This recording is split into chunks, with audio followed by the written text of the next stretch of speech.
So while we're getting settled, I want to say that it's a real distinct honor for me to host this panel discussion. What we're going to do is take Bruce's really captivating presentation and talk about the promise of Atlanta as a global city and a major participant and leader on the global stage.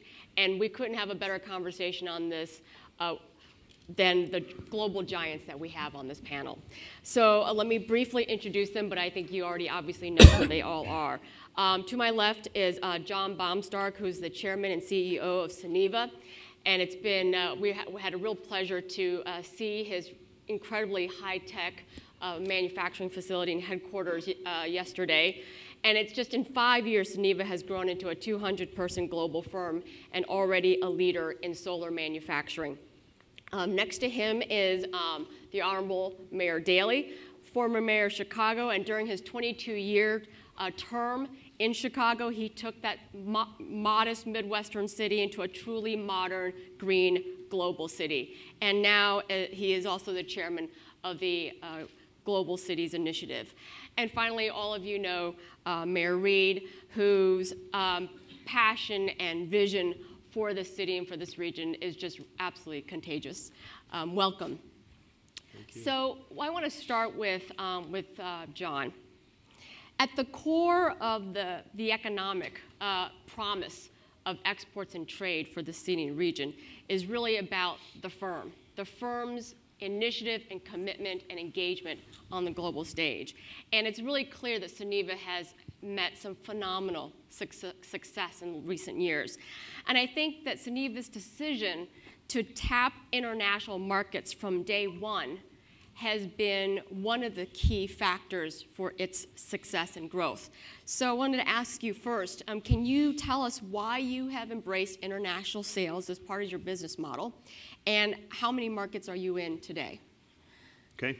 It was actually pretty easy for Suniva to decide to go international. When we started the company in 2007, we're a solar manufacturer, and the solar business, all the markets were not in the United States. The United States was a very small market at that time, so we knew that if we wanted to grow and if we wanted to be a player, we had to export, and we had to get overseas very quickly. So the decision was easy. In prior lives, the decision was easy to export as well because of a balance issue. We didn't want to have all of our eggs in a single market. We didn't want to be just US-centric. We wanted to tap other markets. So when we approached the public markets later, we were viewed by investors as somebody that they could invest in without the risk of single concentration in one country. And so talk about the markets you're in right now. Markets we're in. We started in Asia initially. That was the first market we went to. Europe was the largest.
So while we're getting settled, I want to say that it's a real distinct honor for me to host this panel discussion. What we're going to do is take Bruce's really captivating presentation and talk about the promise of Atlanta as a global city and a major participant and leader on the global stage. And we couldn't have a better conversation on this than the global giants that we have on this panel. So let me briefly introduce them, but I think you already obviously know who they all are. To my left is John Baumstark, who's the chairman and CEO of Suniva. And it's been, we had a real pleasure to see his incredibly high-tech manufacturing facility and headquarters yesterday. And it's just in 5 years, Suniva has grown into a 200-person global firm and already a leader in solar manufacturing. Next to him is the Honorable Mayor Daley, former mayor of Chicago, and during his 22-year term in Chicago, he took that modest Midwestern city into a truly modern, green, global city. And now he is also the chairman of the Global Cities Initiative. And finally, all of you know Mayor Reed, whose passion and vision for this city and for this region is just absolutely contagious. Welcome. Thank you. So I want to start with John. At the core of the economic promise of exports and trade for the city and region is really about the firm's initiative and commitment and engagement on the global stage. And it's really clear that Suniva has met some phenomenal success in recent years. And I think that Suniva's decision to tap international markets from day one has been one of the key factors for its success and growth. So I wanted to ask you first, can you tell us why you have embraced international sales as part of your business model, and how many markets are you in today? Okay.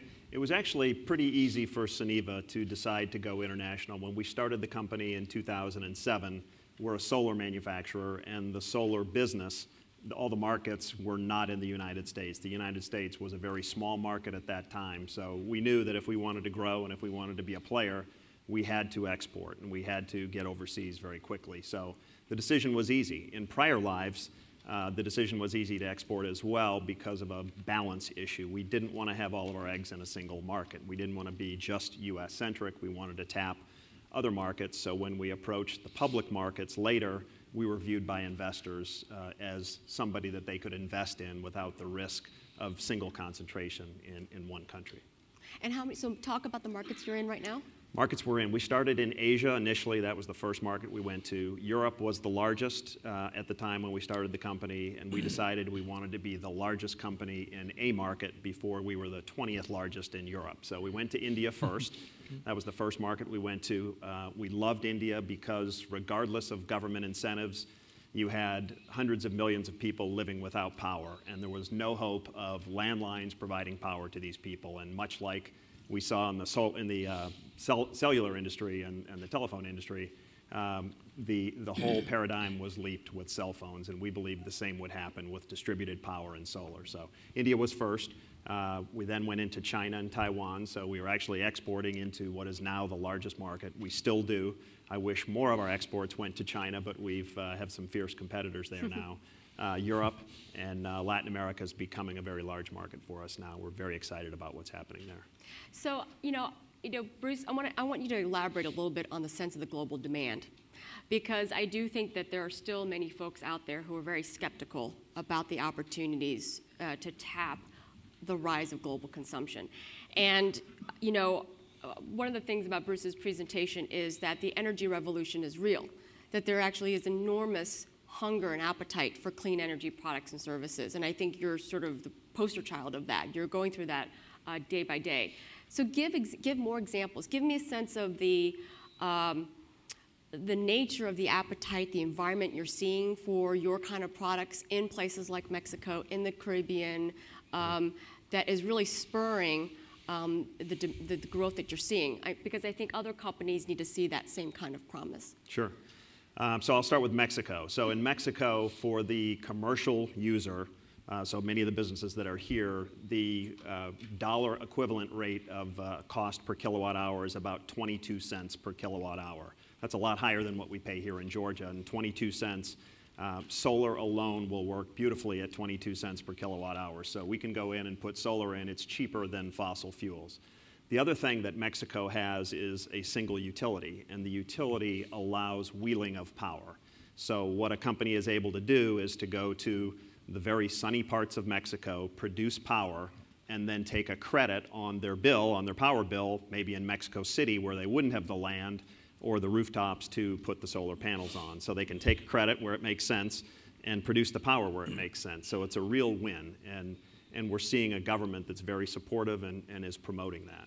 And the Caribbean, I wish we could do more in the Caribbean faster. We are getting some traction in the Caribbean.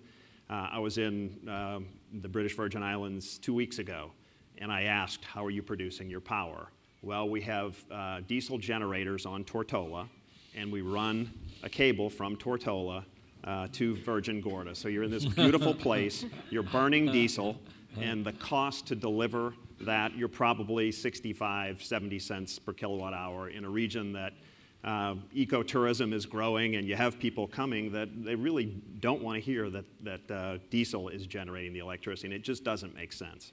So people are starting to wake up and say, solar really makes sense. One, it's cost effective. Two, it sends a nice message.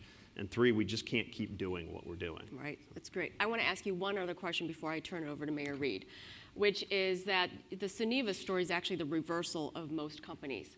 I think when you and I spoke about this panel, you said that almost in the first couple of years, 98% of your sales were international and 2% was domestic.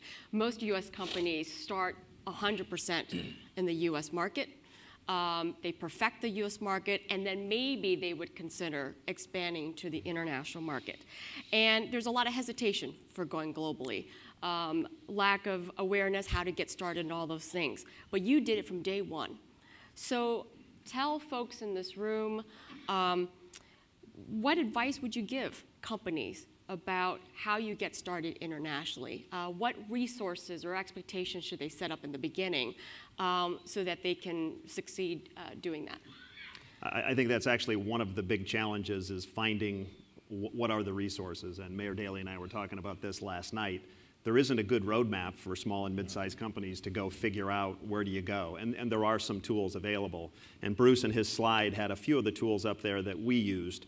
And I happened to stumble across them. So the International Trade Administration, Francisco Sanchez was here last night. He has a group of people who are experts in country for an incredibly low price. I mean, it's the best deal. We'll do market research for you and take you and set up meetings and do matchmaking for you in country. So it's a very low-risk way, low-cost way of finding out, do you have a fit? The mayor is doing trade missions now, so there's another way here that Atlanta can help you out. Export-Import Bank is another one. I'd never heard of the Export-Import Bank. I started going to their conferences, started meeting different people, and we actually were named the Renewable Energy Exporter of the Year 3 years ago at the Export-Import Bank conference. But you see Caterpillar is there, GE is there, Boeing is there. The largest companies in this country are relying on XM Bank. But you also see companies like Suniva, and what they're enabling our customers to do is to get low-cost financing to buy U.S. manufactured products. So when I heard about this, I couldn't believe that we had this program.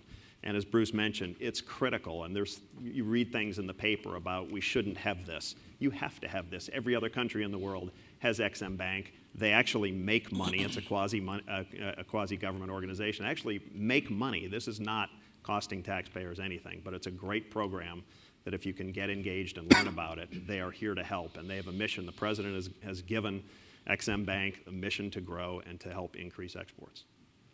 Well, I think, John, you just reinforced that there really are resources to help small and mid-sized companies, but it also reminds me that it does take the CEO of a company to take the initiative and make the decision to go global, so I really applaud you for that. Mayor Reed, we also just are absolutely impressed with the fact that you have embrace the need to think and act globally, particularly with the launch of this export plan. What I was going to ask you is, you're clearly already walking the talk. I understand you have a trade mission coming up to Rio and Sao Paulo. Just use that as an example of how a city and a mayor can really use a mission like that to bring economic opportunity back here to this region. Well, I wish I could take the credit for having that kind of foresight, but I'm really building on a legacy that was established by other mayors. Yeah. We had a former UN ambassador, Andrew Young, who talked about Atlanta as an international city when we didn't even have an international boulevard here. So really, I wish that I could take the credit, but really Ambassador Andrew Young is the reason that the city of Atlanta won the 100 Centennial Olympic Games. And it's the reason why when I'm almost anywhere in the world, people at least know what the city of Atlanta is when you say it. So that was really the example for us. And because of the city's success in an incredible partnership between the business community led by a gentleman named Billy Payne and Ambassador Andrew Young, that really set us up on the global stage. What I'm doing is continuing that. So recruiting a person in the form of Brian McGowan, who came from the U.S. Department of Commerce, so he knows that space, had a working relationship with Secretary Sanchez, pursuing the business in China as we did. Now we're going to Rio. Last week I was giving a talk in Cannes, France, at one of the largest global real estate investors conference. You have to live this. If mayors want their cities to be great, you've got to be in the future business. So while you've got to pave streets and get the trash picked up and make sure that your city is running well, there has to be a part of your time that's invested in this space, because if you don't, you're just ignoring a reality that's going to come. Right now, Bruce's numbers support it, about 23 to 24% of the GDP is U.S. GDP. While I'm in office, our GDP, the U.S.'s share, will decline to 18, 19, 20%. I've got to find a way to make sure that my city continues to thrive, and I've got a stewardship responsibility for that. So I've got to have the strength enough to continue to make these investments when folks at home might not understand it. But that's a part of the job, and it's a part of the job that I saw in Ambassador Young. And you know, I think a lot of folks think of trade missions as first and foremost helping bring Atlanta-based companies to opportunities in other markets and maybe trying to find companies who are interested in locating here. And I think that's often the hallmark of an export plan. But you know, I want to bring up another topic, which is that it actually takes a village, really, to increase a region's global prowess. And everything from university, industry, consortia to spur innovation, which is how Georgia Tech helped spawn off a company like Suniva. We need to have a world-class freight and logistics infrastructure like you have in the Hartsfield-Jackson Airport. And I know today there was a soft launch of the Aerotropolis Alliance. We need to have a globally fluent workforce. All of those things are really critical to ensuring that Atlanta really takes advantage of all its global assets. So I was curious, can you give us some insights to some of these other initiatives that are underway in the region that can really help advance your global agenda, and maybe just focus in particular around the airport, if you will. I'll be happy to. The Hartsfield-Jackson Airport is the biggest economic generator in the Southeast, not just in Georgia.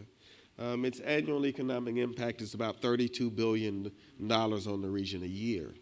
58,000 people are employed on that campus. It impacts directly 350,000 jobs in the state of Georgia. So what we've done is to invest in it. Chairman Martin, who leads our transportation committee, is here today. We invested in the toughest economy we've had in 80 years, $1.5 billion to expand a 12-gate international terminal. And folks said, you're crazy to be making this investment right now. We plowed ahead. Every single one of those gates are used. Now you can get to 80% of the U.S. in 2 hours or less. And we have international connections with 50 cities. And wherever Delta Airlines goes, we go. I got directly involved with deepening in the Port of Savannah because I know that great cities have great airports and great seaports. So now President Obama made the Port of Savannah one of 5 national priorities for fast-tracking the development of that port. So I think that that's the right thing to do. We focused on air cargo. We have the most successful passenger airport, but we're not in the top 10 in air cargo. So we're growing in that space, and that's been a charge of mine. The point I'm making is that we are growing on our core strengths. Mayor Daley last night talked about our colleges and universities. We have 57 of them. They are key to who we are, and they're one of the reasons that we're in the top 3 in attracting people between ages 21 and 35. So that is our plan. My goal is to make Atlanta the center of logistics in the Western Hemisphere. And it really goes back to who we are from the very beginning. The name of Atlanta was Terminus before it was ever Atlanta. So it was logistics hub first. So I think that when you look for global partners, you have to go to them and explain why you should do business with me. Mm-hmm. Because strength recognizes and respects strength. So when you're moving around the world, you want to go in and convey that you are a strong partner for a global peer. That's great. Mayor Daley, Bruce always describes Mayor Daley as the wise one, the one who went global before global was cool. And because of that wisdom, you know, Chicago is now one of the largest and most diversified global economies in the world, and they too have daily nonstop flights to major global markets like Japan, Korea, and China. I'm trying to create a cat fight between the Delta and United hubs here. So what are the proactive steps that you took as mayor with your airport, with your schools, with your sister cities' relationships to really extend Chicago's global reach? Well, first of all, you have to have a good working relation with the business community. And the business community is not just located in the city, but in the metropolitan area. And you have to really forge a relationship. And historically, Chicago's had that position. The Burnham plant, all the great changes in the city has been both government and business community working together. We have, I think, one of the finest business community that I support in Springfield and Washington, D.C. So I went there on behalf of any business that needed assistance or problems in Washington or in the state capital, because many times they needed assistance. And at the same time, we're always an immigrant city. First of all, you have to look at your education system. Most cities have a great higher education system, but when it comes to the elementary and high school system, that is the most difficult issue confronting America, especially big cities, because people have fled big cities to get a good quality education. That's what America does. And there's a stigma on big cities all over the country because of our education system. So you have to really, I took responsibility for the school system, and every pollster told me it's the end of my political career because you're never going to solve it. If I felt that way, then my father would never gave me an education, or my 6 brothers, or my 3 brothers and 3 sisters. Education, moral values, and name is what we have in life. That's all you have in life. Wealth comes and goes. It doesn't matter. And so I said to me, the greatest gift that I could give to a child was education. Took responsibility. I didn't blame teachers. I didn't blame anyone. Let's work on it. Okay, we start specialized schools. Math and science academies. We're the only school system teaches Chinese, Russian, and Arabic. I mentioned they should start teaching Portuguese. Why? You give our younger people a whole perspective of what the world is.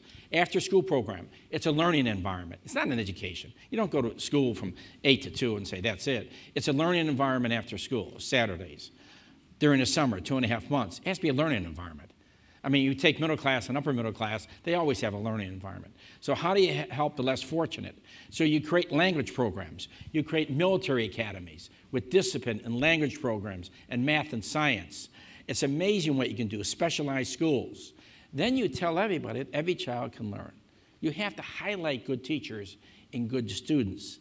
And the issue here is what we can do together. And you have to build an education system. And then training programs. You have to have training programs for the businesses because they can't keep spending their money to train people. So you have to get business and you have to outsource it into a non-for-profit, get government out of training because they don't know how to train. You have to have the business community and non-for-profits basically do the training, which we've done here in the city of Chicago. Then secondly, you have to do infrastructure. Infrastructure is not only air, it is water, and it's rail and truck. So if you identify Savannah, they're going to talk about the rail system. If I identify Savannah, you have to talk about a trucking system. And how do you move products from the Midwest into Savannah? How do you move it through, basically, Atlanta? And this mayor has a courage. Most mayors would say, well, that's Savannah. I'm the mayor of Atlanta. But he sees the vision, understands Savannah is connected to Atlanta. Atlanta is connected to every city throughout this country and throughout the world. So that's vision, and that's willingness to take the risk and support it. Infrastructure is vitally needed. We're debating infrastructure. Second World War, we built Germany and Japan. Why are they successful today? Because the money you invested after the Second World War rebuilt Germany and Japan.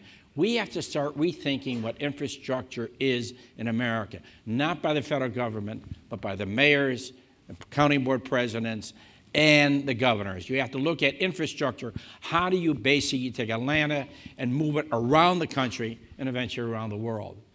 And business community, it has to be pro-business. Retention of business, allowing business to expand in your city, and then looking for the rest of the world. And it has to be part of it. Sustainability is always here because people want it, regardless of where you build or not, sustainability. Here in this city, you have some of the great Fortune 500s. They have more visitors coming in here, more international meetings. Take advantage of it because what you have going is strength. And strength, if you work together, it doesn't matter where you live, you bring that together. This is a major, major global city. And the world is waiting. You have the student population, you have the universities. And from my perspective, as Bruce says, you're not going to wait for the federal government. This has nothing to do with President Obama, President Bush, President Clinton, because the federal laws and rules and regulations and court decisions, it's very, very difficult, even for mayors, to have access unless you know the president or you know your senator or something. But for access for medium-sized business, there has to be a map, there has to be a plan. They can't afford a consultant, a lobbyist, and lawyers, and accountant. They can't afford this medium-sized business. So that's what the Global Initiative is going to come up with recommendations even to the federal government, how medium-sized business can access and know about all the programs, all the issues dealing with their financial and legal responsibility when they access these programs. You know, the thing is, Mayor Daley will always be mayor. And even though he has left the city of Chicago, even though he's left the city of Chicago, as chairman of the Global Cities Initiative, he's had the opportunity to continue traveling as an ambassador of global cities to many cities around the world. So I'm actually curious what you've learned in the past year from your travels. And I think what we're seeing in particular is that there is the competition outside the United States is real. And cities in China, in Russia, in Latin America are all trying to up their game on the global stage. So just looking back at the past year and a half or so of travels, what advice do you have for Mayor Reed or all the other leaders in this room about how they have to get ready for the reality that's outside of our domestic borders? Well, first of all, you have to respect your past. You understand your city's past, present, you look to the future. But you have to look at the world, and you think, you know, China. Everyone tells me about China. I visit there, do a lot of work there. I love China. I think China it will be a key to our future, will be the key to their future, working together. We have to work together. Regardless of what the national government said, national politicians say, it's people to people, mayor, business people, let's all work together. So you think that they understood it, and they view the world in a different way, but just think. They repeated the Industrial Revolution of Europe and the United States. What did we do? Destroy land, water, and air. You would think they would not repeat that. So from my experience, what I learned is that many times they're repeating the same thing that happened in the last century. Now, you cannot do that in the business community. You cannot. You would fail automatically. And so you have to have your perspective as a mayor with some business feeling about what you're doing. You have customers, you don't have citizens.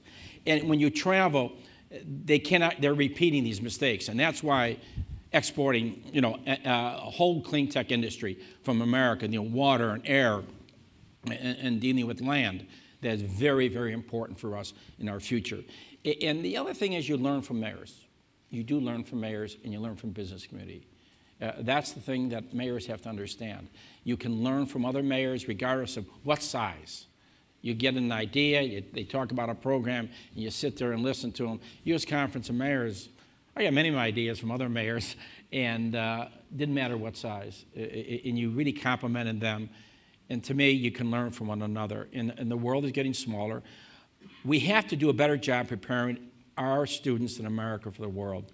We're isolating them from the world. Even though they have technology, even though they have that, we're isolating them, and we have to give them the opportunities that Mayor Reed's family gave to them, my family gave to me. We have to give to our children and grandchildren a new opportunity for the world. Invite the world in, and we invite our younger generation out, and that's what I've learned.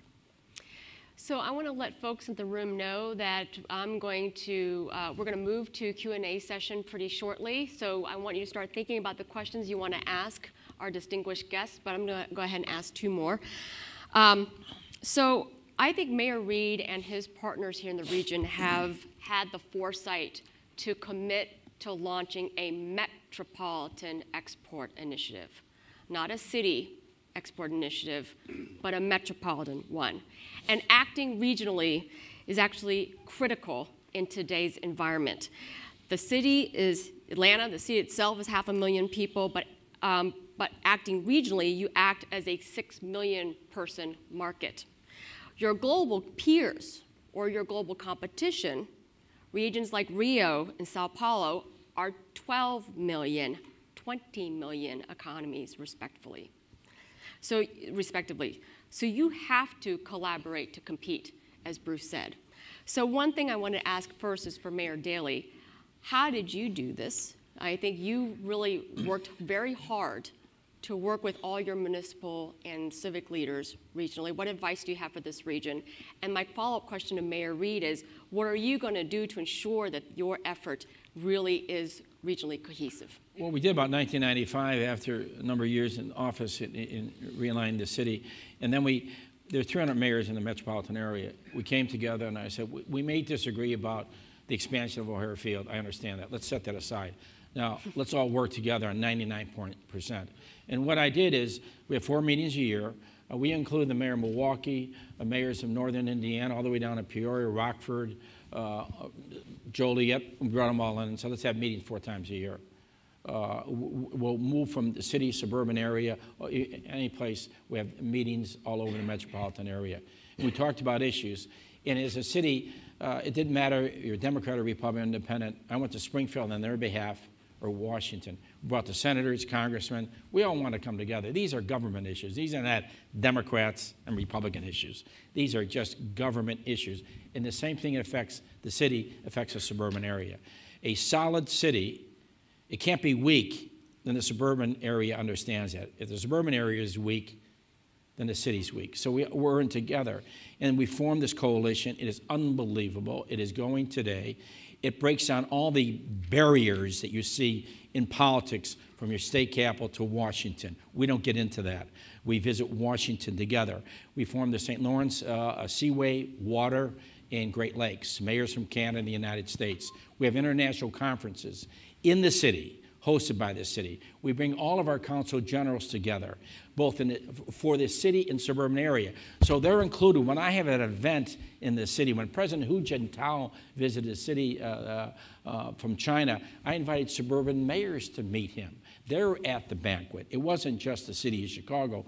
So you get the business community to support you in regards to where they live, where their office is, and say, the mayor should join this. We have great ideas dealing with sustainability, economic development. Everything can't be in one city. It has to be spread around, which is it's automatically done by business. And so from my viewpoint, we cannot get into a partisan feeling. Washington is too partisan. And when it's too partisan, nothing can get done. And unfortunately, and I'm not blaming the president, I'm not into that, but it is the way it's structured today. And that, so mayors now, we're independent contractors. We're going to do what is necessary for the region. And that's why, whether it's trade missions, whether it's working in a metro way, whether it's working all the way to Savannah, who would think the mayor of Atlanta would be concerned about Savannah? And he used, yes, his political knowledge and wisdom to say, we're going to get some help from Washington, D.C.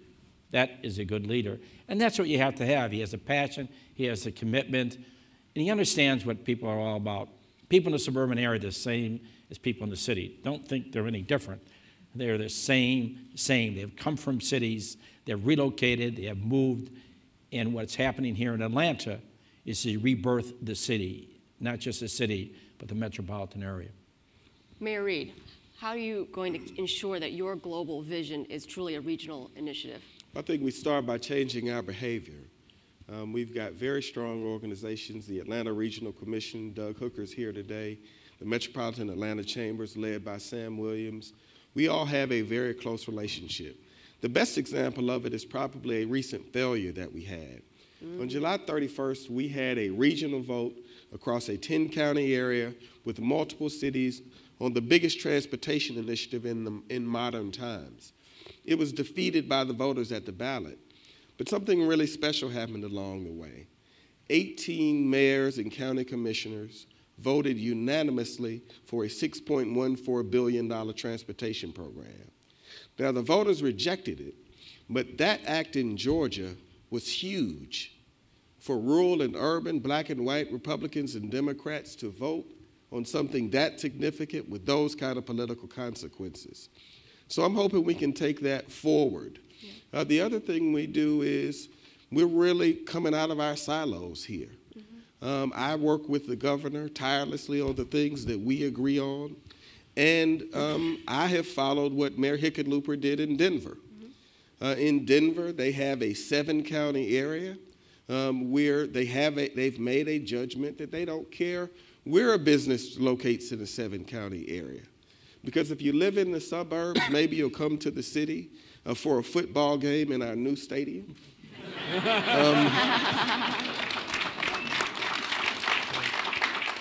You know, and maybe somebody from Atlanta will go out and shop at a mall in the suburban community. So we have to live it. And then third, I think the example of Savannah was important.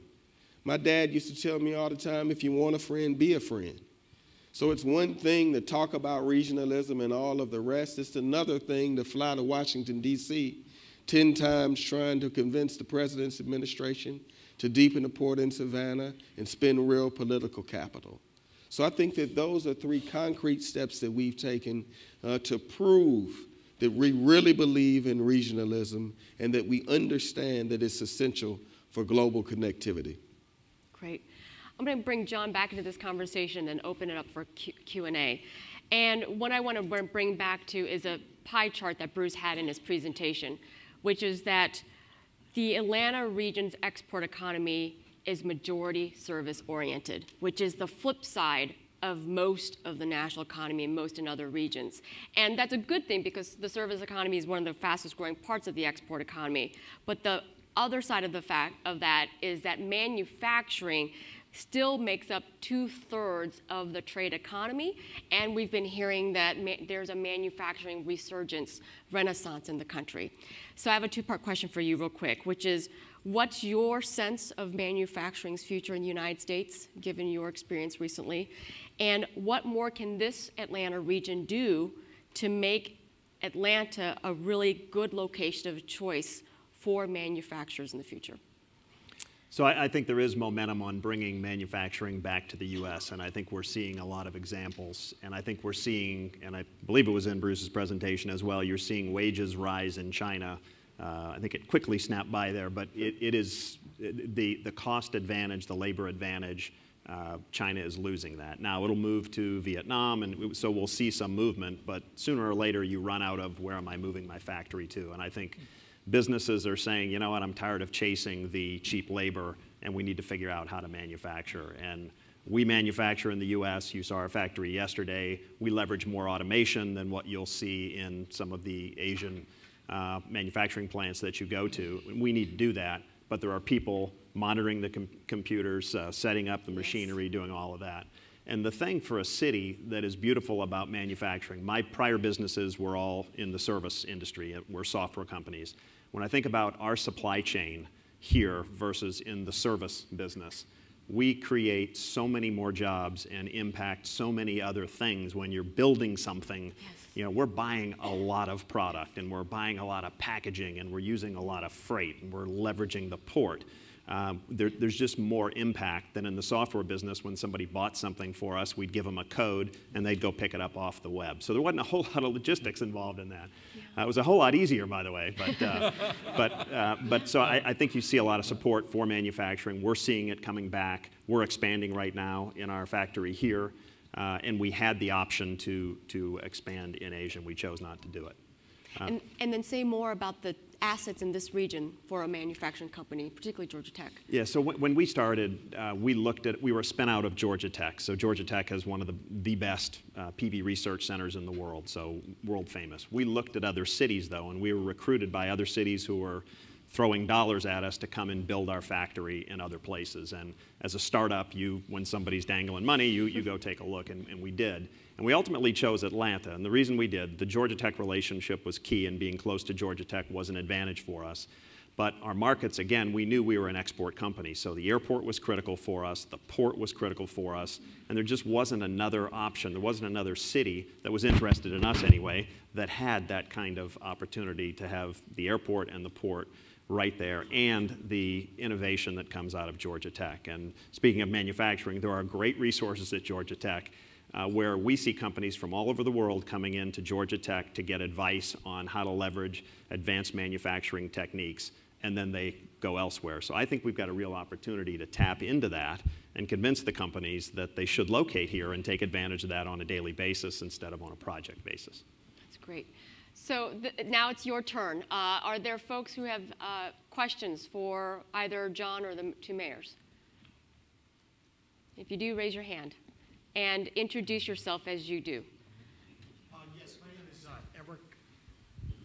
Emmerich Corsi. I'm with Forest City, and I've had the great pleasure of working in the city of Chicago, and also the great pleasure of working in the great city of Atlanta here right now. One of the things that we run across, and this is across the United States, is that all cities are broke, or they cry broke. I shouldn't say they cry broke. They maybe are really, truly broke. But the infrastructure is so decrepit, and I think both mayors brought this up, across the United States, whether they're roads, they're bridges, they're rail, the impact there is looked at going back to the private sector to start to fund these. And the private sector is looking back to the government saying, this really isn't our portion of the responsibility. We understand we have to pay a portion of it, but how do you bring this public-private partnership back in alignment, and how do you fundamentally get what's broken at the federal level so people really understand how to navigate the system? Well, I think it's very difficult. You have to come up with a whole new plan. You can't let the federal government, we've not had a national policy about the federal government infrastructure. It's only year to year. And what you have to do is, I believe you have to form a board representing some local, state, and federal, and equal number of business leaders. Fund the money out of the offshore profits, bring it back at a 5% tax, put 15% in there, allow them to take dividends, allow them to do other things with it. An independent board. No more Army Corps of Engineers, everything's out. And what you do is do major, like here in Atlanta, you want to do a water sewer system, it's going to cost you $20 billion.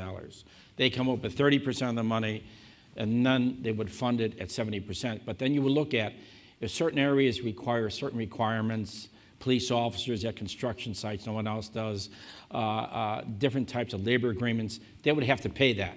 So you reduce the $25 billion down to maybe a $20 billion. Because those are all set up. Same with the federal government laws. If they require that, they pay for that. And so what you're looking at is the laws, rules, and regulations that affect infrastructure. The cost is added on by government. And so you take it out with the exception of safety and health. And so if you don't come up with a new formula, we're still going to be back waiting for the federal government, whether or not they're going to pass an infrastructure bill.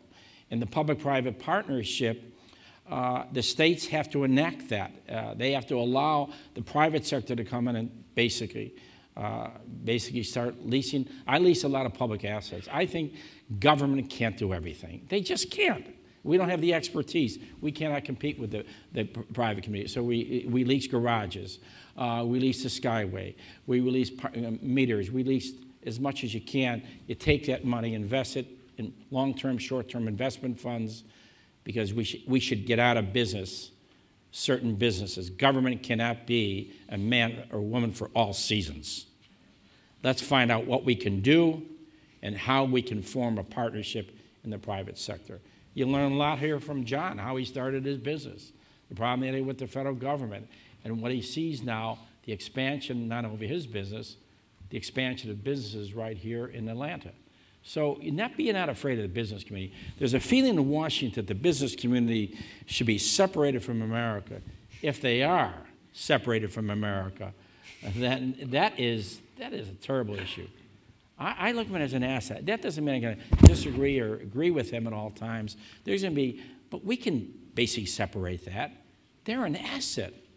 You should be able to willing to sit down and listen to them, and they can explain to you how you can run a better government, how you can be more efficient.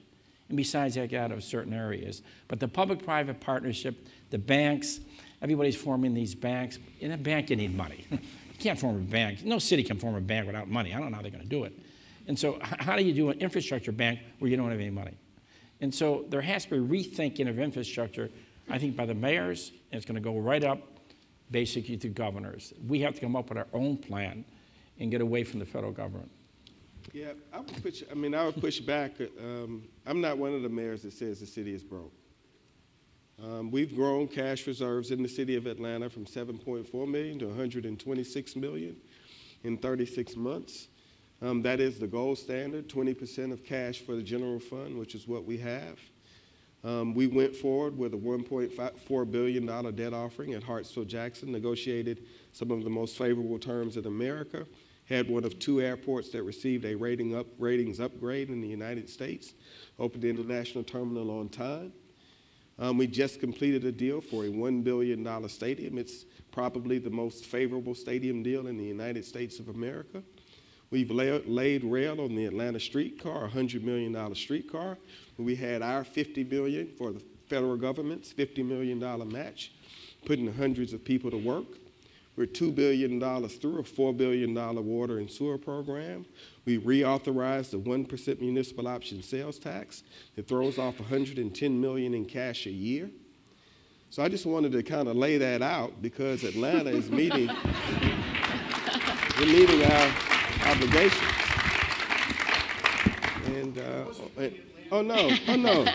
No, we're friends.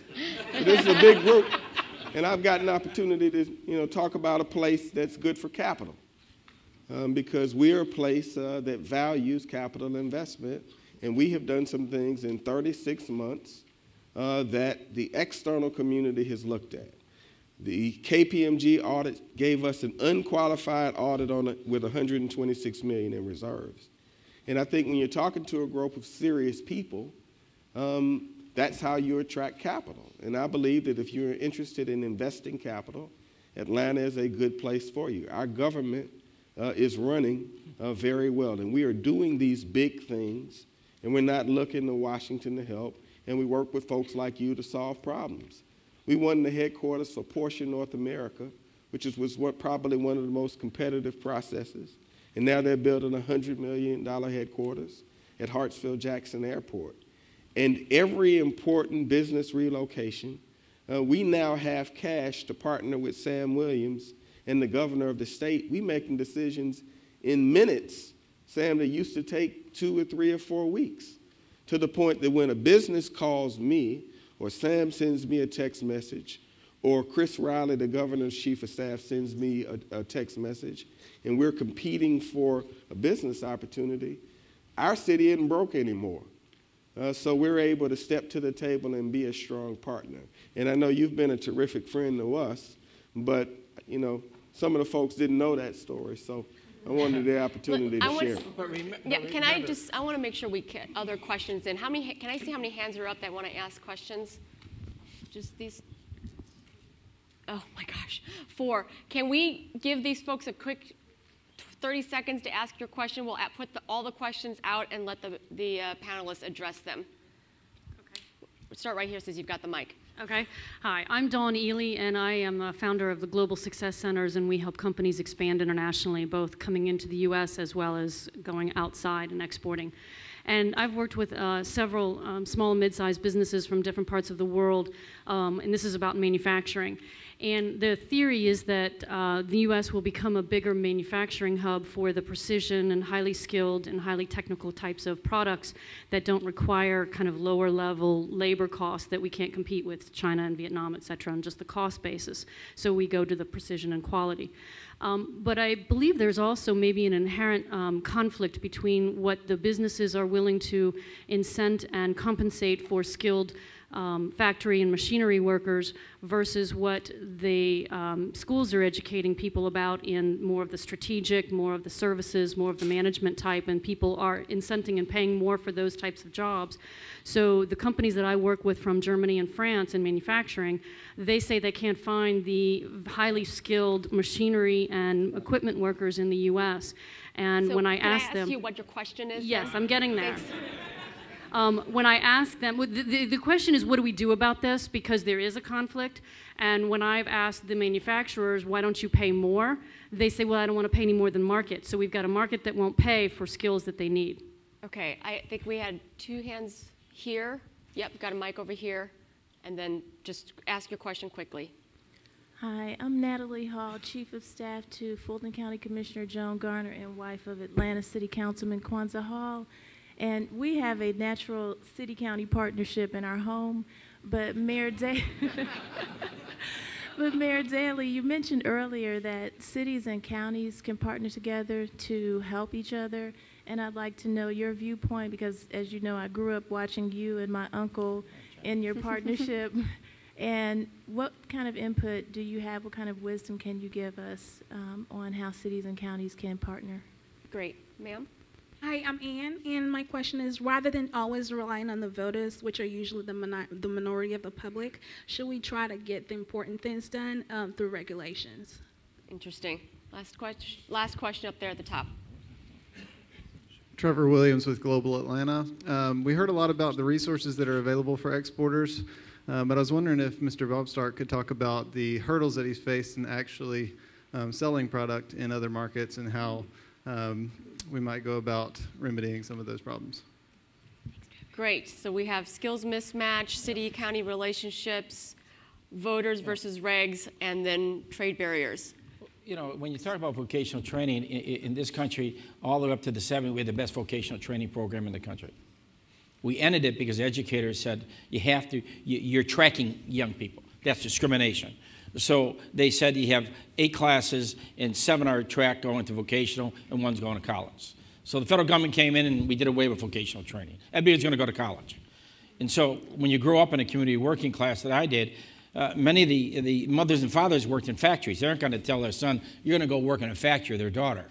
You're going on to college. You're going to go on to something better. So we have to look at the name. It's not vocational training, it's technical training. We should have technical training, and you don't work in a factory. You work in an environmentally friendly technology center. Everyone would have their son and daughters working there. So you have to, the young men and women that I met there, many were high school graduate, community college, they're going on, but they had a job. They're working, they're understanding what technology is in John's factory there. And so what we have done is we have de-emphasized this. And there's no language program. And I was one of the few mayors that wanted to do away with U.S. Department of Education. Only a Democrat in 1995. Clinton had a heart attack because it's dysfunctional.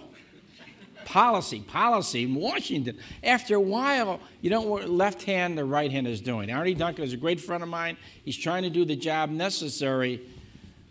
But where are we in education? We have studied billions of dollars, and where are we today? Can you talk? And that is the issue of technical training supported by business, not supported by government. In other words, let the private sector do it. Don't let the government do it. And say a few words about city-county relationships. City-county is a relationship of giving up certain responsibilities to the county. That's what you have to do. And work economic development. Doesn't fit in the city, keep it in the county. If it doesn't fit in that county, keep it in the surrounding county. We're a partnership. You know, our offices are adjacent to each other. So my brother is the county commissioner, so I have to understand that.